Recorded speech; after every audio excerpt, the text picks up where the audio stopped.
Olá, bem-vindas e bem-vindos a mais um episódio do podcast Diálogos Olimpianos, produzido pelo GEMAN.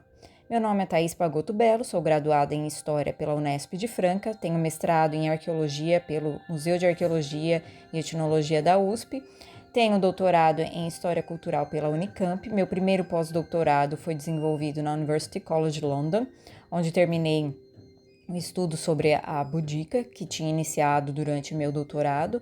Os dois trabalhos deram origem ao livro Boudica and the Female Facets Over Time, Nationalism, Feminism, Power and the Collective Memory, publicado pela Alexa Cultural e pela Edua, editora da Universidade do Amazonas. Meu segundo pós-doutorado foi desenvolvido na Unicamp com o tema Romanas e Bretãs, uma amostragem da mulher na Britânia. Entretanto, eu venho aqui falar do meu último livro, publicado em inglês e em português, pela editora Apres, consequência de um pós-doc desenvolvido no MAI-USP e outro na Université Libre de Bruxelas, que recebeu apoio da FAPESP e é chamado de A Força das Mulheres Romanas por meio das moedas e uma crítica feminista do passado para o presente.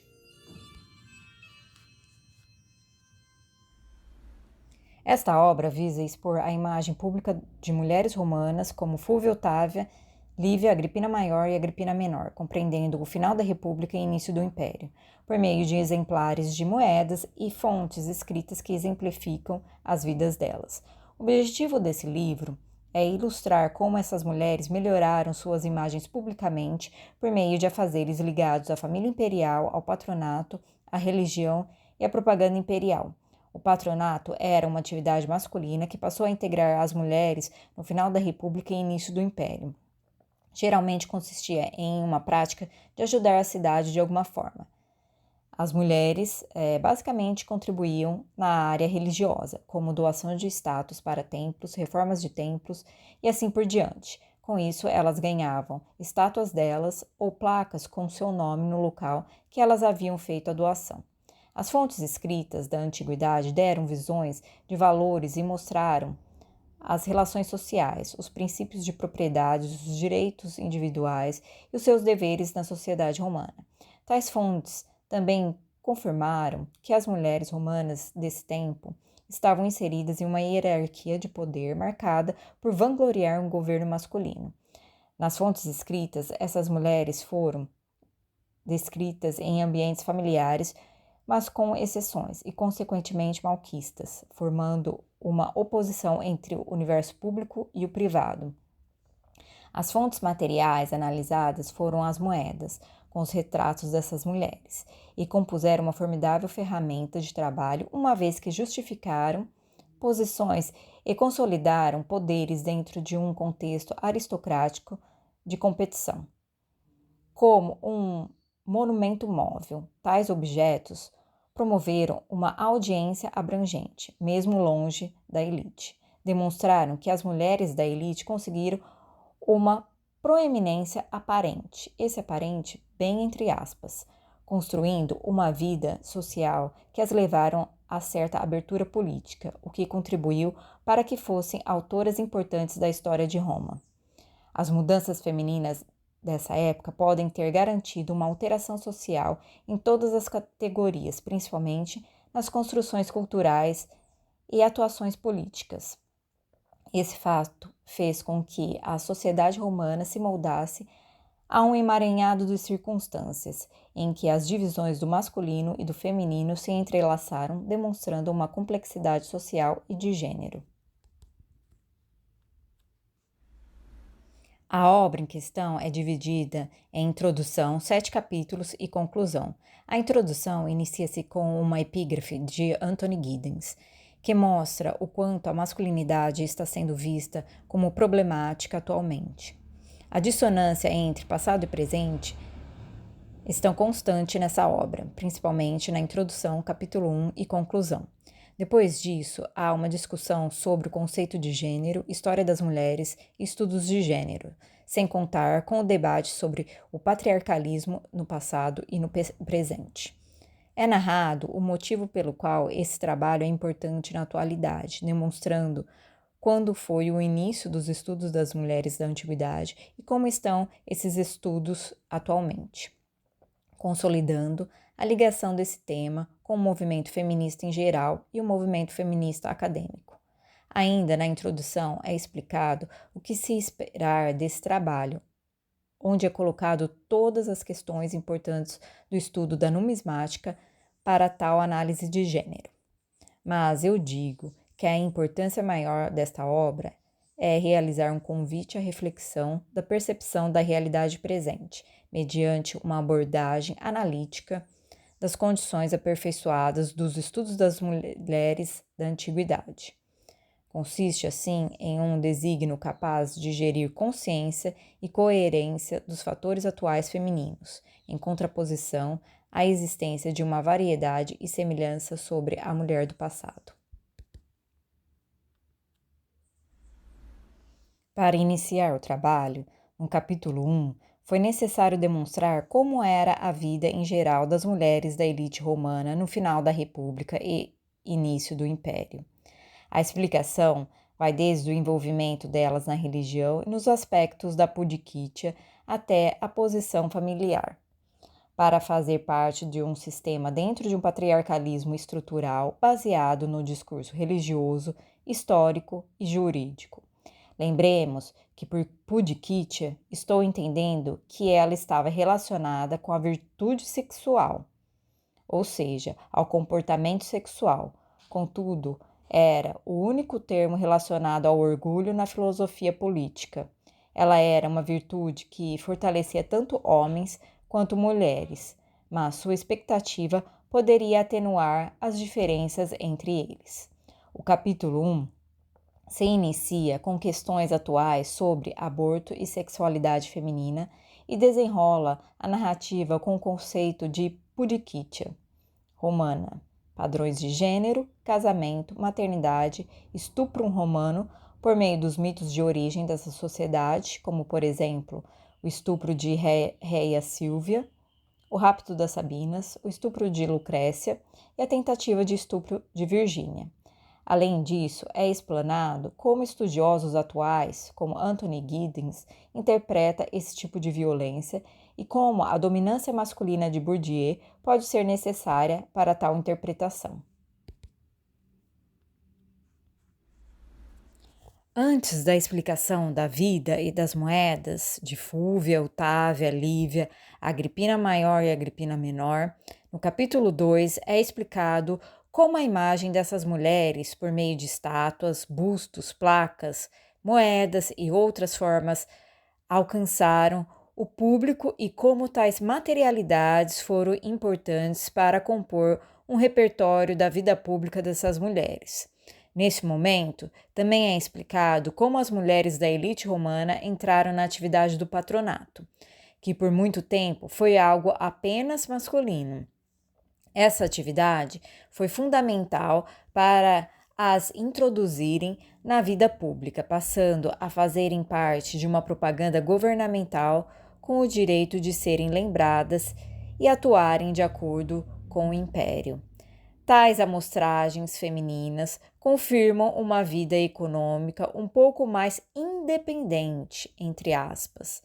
Nesse capítulo, a questão da análise numismática também é vinculada ao trabalho, uma vez que as moedas e a propaganda faziam parte de um esquema pró-governo, consequentemente pró-masculino. Os aspectos da análise das moedas são afunilados, como a importância das imagens de mulheres terem sido cunhadas em tais objetos.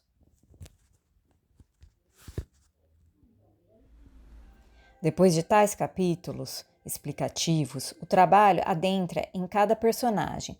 Dessa forma, o capítulo 3 é dedicado à vida, às moedas de Fúvia e como a iconografia monetária estava relacionada com seus atos, diante de um propósito de expansão territorial de seu marido, Marco Antônio. Fúvia parece ter sido a primeira mulher romana cunhada em moedas. Suas representações possuem controvérsias, pois elas não são nomeadas e sua imagem foi feita por meio da personificação da deusa Vitória, algo levado em consideração devido à atuação dela nas conquistas da Gália e nos campos de guerra durante a Batalha da Perúsia. O título, Fúvia a Sanguinária, veio de suas atuações junto a Marco Antônio, e uma das ações mais conhecidas é ela alfinetando a língua de Cícero ao pegar em suas mãos sua cabeça decepada durante as proscrições. Questões de gênero são elencadas diante de autores antigos como Cícero, Plutarco, Dion Cássio, entre outros, sendo que sua memória ficou menosprezada e lembrada como aquela que causou a discórdia entre Otávio e Marco Antônio. Otávia, tida como a matrona romana ideal, foi estudada no capítulo 4. Suas moedas demonstram que sua imagem só foi cunhada depois de se casar com Marco Antônio, e demonstra que esse casamento só aconteceu para que se estabelecesse uma trégua entre seu irmão Otávio e seu marido. Consequentemente, essas moedas demonstram elementos de acordos entre eles, como o Tratado de Brundisium e o Tratado de Tarento. Há uma correlação de gênero dela com Cleópatra, a outra mulher de Marco Antônio naquele momento, e como elas permaneceram entre a rivalidade desse com Otávio.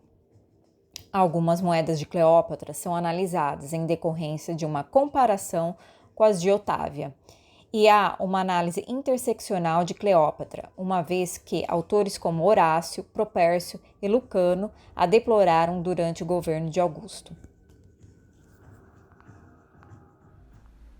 O capítulo 5 é dedicado a Lívia. As análises de documentos escritos de autores como Dion Cássio, Suetônio, Tácito, entre outros, foram feitas demonstrando como ela conseguiu poder público e, consequentemente, como seus agenciamentos foram significantes para uma nova posição social feminina a qual alcançou. Suas moedas a demonstram com um alto padrão, sendo até mesmo nomeada de Genetrix Orbis em moedas de Colônia Rómula, Espanha. Ela foi ligada a elementos relacionados com a fertilidade, prosperidade governamental, produtividade agrícola e outras qualidades, demonstrando até uma possível relação dela com a distribuição de grãos nas províncias.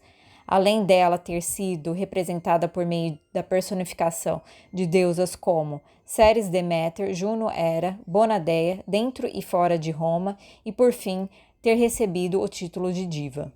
Questões de gênero foram debatidas uma vez que suas atitudes estavam relacionadas com o sucesso de um governo masculino, primeiramente de seu marido Augusto e depois de seu filho Tibério.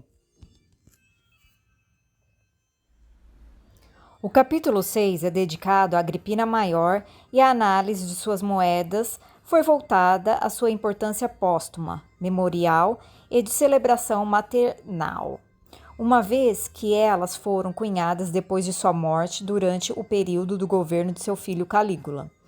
Os documentos, como os de Tácito e de Ancácio, foram analisados e os aspectos de gênero foram interpolados principalmente com as informações de suas atitudes militares em Castra Vetera, que era o nome do local de 2 acampamentos legionários romanos na província da Germânia Inferior, perto de Xanten, no Baixo Reno. Foi quando impediu que uma ponte fosse destruída antes da retomada dos soldados romanos. Ela impediu a morte desses soldados, se recusando a sair da ponte até que todos retornassem. Além disso, depois ofereceu comida, curativos e roupas para as tropas.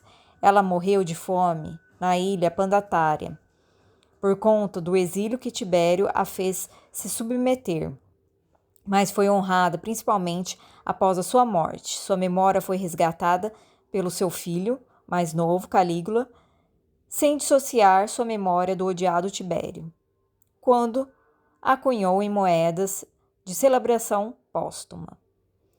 Ela também foi conhecida como a mãe de Agripina Menor, e invocada por sua filha para ambições políticas e especialmente para ter seus papéis reconhecidos e ligados ao poder. Ela também ficou famosa como a avó do imperador Nero e a mãe de Calígula, dando à sua figura um caráter de quem contribuiu para a continuação da família imperial, o que trouxe uma postura positiva a toda a sua história concedendo-lhe uma posição de vítima diante de um imperador inescrupuloso como Tibério. O capítulo 7 fala sobre Agripina Menor, reconhecida primeiramente como a irmã de Calígula e depois como a esposa de Cláudio e, por fim, como a mãe de Nero. Análises feitas sobre as documentações escritas diziam que Agripina foi caracterizada por Tácito como uma personagem com desejo de poder, uma vez que o autor descreve a atividade dela em benefício de seu filho Nero e seu privilégio em receber o título de Augusta. Suetônio comenta que Cláudio foi seduzido pelos encantos de Agripina, filha de Germânico, que era seu irmão, através de carícias que ela fazia para conquistar-lhe o coração. Comenta ainda que ela foi capaz de subornar senadores para que o forçassem a casar de forma imediata, como se isso constituísse um alto interesse para o Estado, além de conceder aos demais a faculdade de efetuarem semelhantes uniões, as quais eram tidas como incestuosas. Isso levou a Cláudia a casar-se com Agripina passado apenas um dia, mas não encontrou ninguém que seguisse o exemplo. Além disso, adotou Nero como seu filho. As imagens de Agripina em moeda serviram como um lembrete de suas posições dentro da dinastia imperial, com o papel de garantir o futuro do imperador dentro e fora de Roma, uma vez que as moedas provinciais costumavam imitar os modelos de Roma. O perfil de Agripina, identificado na inscrição e adornado como uma coroa de espiga de milho de Ceres, apareceu no reverso de moedas de Cláudio e de seu filho, marcando a primeira vez que uma mulher imperial viva foi caracterizada dessa maneira. Primeiramente, em Éfeso, é impressionante o quanto ela foi atrelada a Diana, deusa da caça, representante da fartura e da abundância, ao celebrar o atual imperador.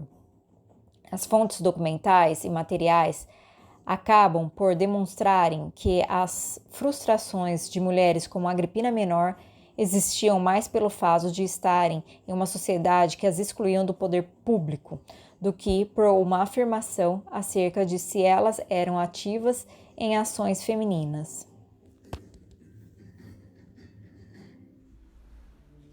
É concluído, por meio das fontes escritas e materiais, que as mulheres da elite conseguiram alguma proeminência, construindo uma vida social que as levaram a certa abertura política durante o final da República e início do Império, quando elas emergiram como benfeitoras, patronas e donas de propriedades, contribuindo para serem autoras importantes da história política de Roma.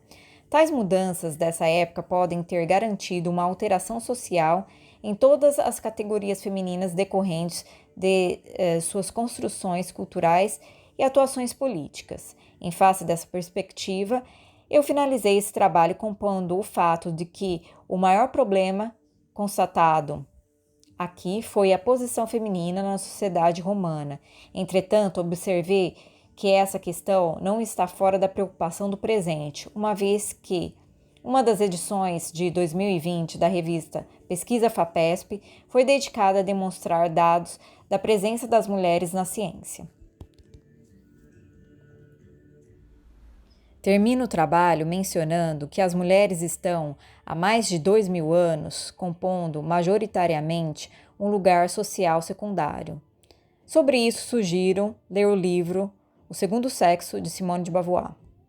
E mesmo alcançando posições de poder ou de líderes, passam por um caminho árduo, abusivo e nada compreensivo.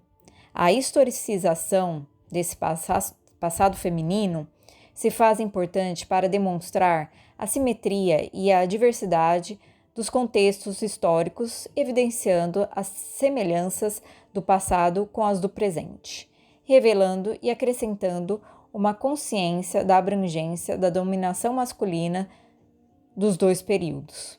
É preciso destacar que a posição feminina romana se revela um importante recurso instrutivo a ser explorado para a conscientização das agências masculinas e femininas atuais. Nessa perspectiva, a posição da mulher romana oferece um contraponto para se pensar a mulher do presente, bastante pautada pelos abusos, violências físicas e simbólicas e até mesmo por feminicídios. Logo, a crítica sobre o patriarcalismo romano também se pauta como um meio consciencial e educativo para se questionar agências de gênero e suas identidades na contemporaneidade.